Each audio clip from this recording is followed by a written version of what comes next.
Good morning बच्चों। आज मैं आपको हिंदी व्याकरण के अंतर्गत संज्ञा पढ़ाने वाली हूँ।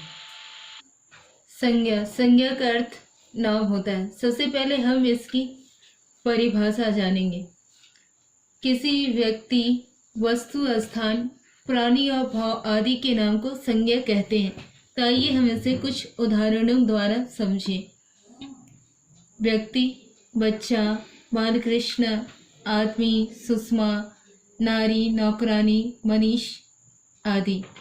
स्थान, इससे छोटे से लेके बड़े स्थान, देश विदेश सभी आते हैं, जैसे बाजार, गली, लखनऊ, शहर, विद्यालय, नोएडा, उपवन, छत, बालिदी आदि।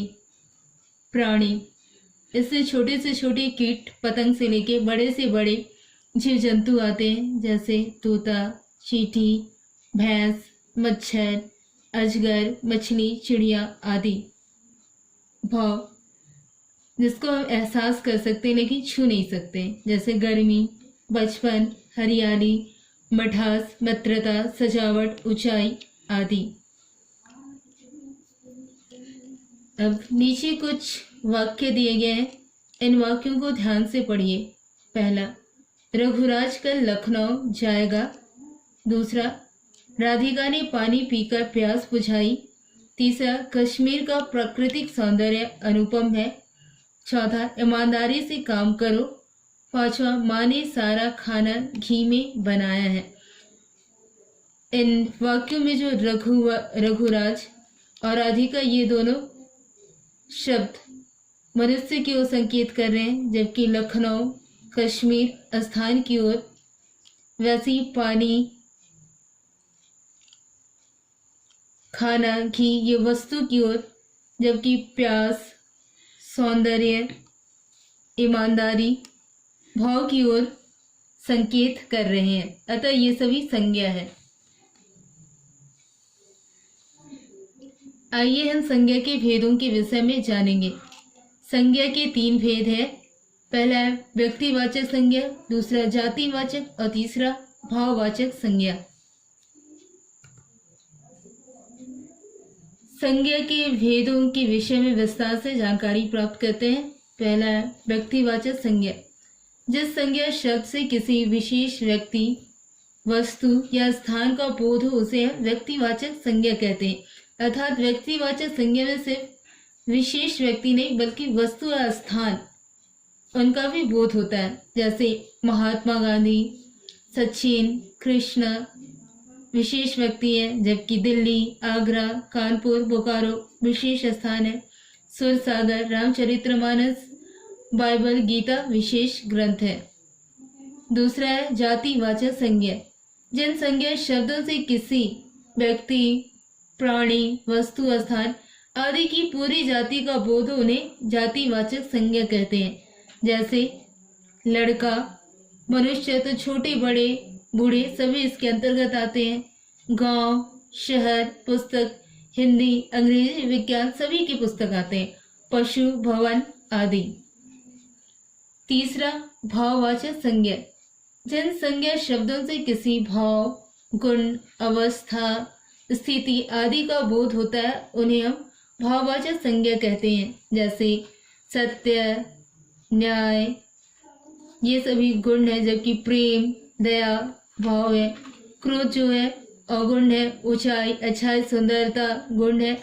बुढ़ापा अवस्था है आदि।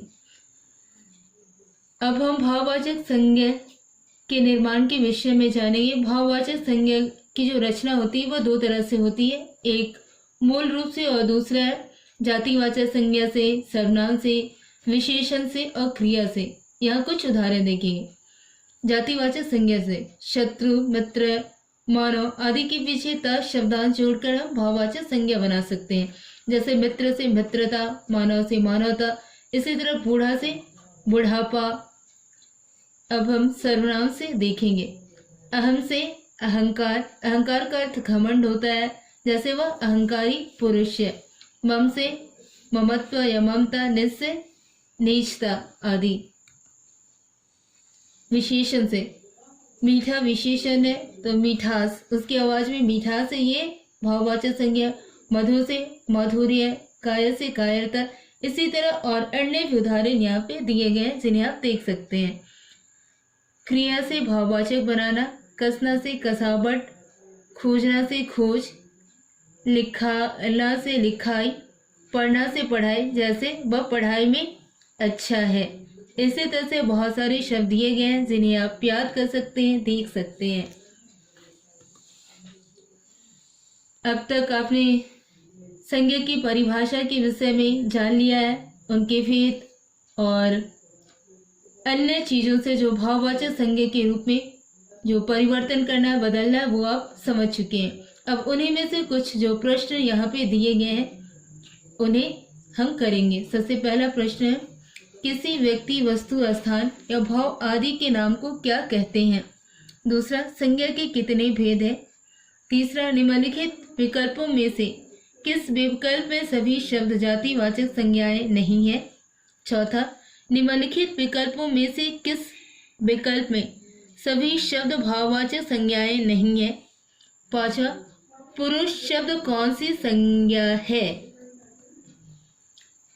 जो दूसरे जो प्रश्न दिए गए हैं वहाँ 3 खंड है, व्यक्तिवाचक संज्ञा, जातिवाचक संज्ञा और भाववाचक संज्ञा। इन खंडों में यहाँ जितने भी शब्द दिए गए इन शब्दों को पढ़कर अलग अलग करना है। जैसे राकेश जो है व्यक्तिवाचक है तो यहाँ पर होगा और इनके नीचे लिखना है। शहर जातिवाचक संज्ञा है तो इनके नीचे लिखे। जैसे ईमानदारी गुण है तो ये भाववाचक संज्ञा के नीचे आएंगे। अब तीसरा प्रश्न देखते हैं, जैसे हंसना, ऊंचा, कड़वा, बच्चा, मानव और देवता, ये सभी शब्द हैं जिन्हें भाववाचक संज्ञा के रूप में बनाना है। अतः आप इन तीनों प्रश्नों के उत्तर गृह कार्य के रूप में अपनी समझदारी से कर सकते हैं। धन्यवाद।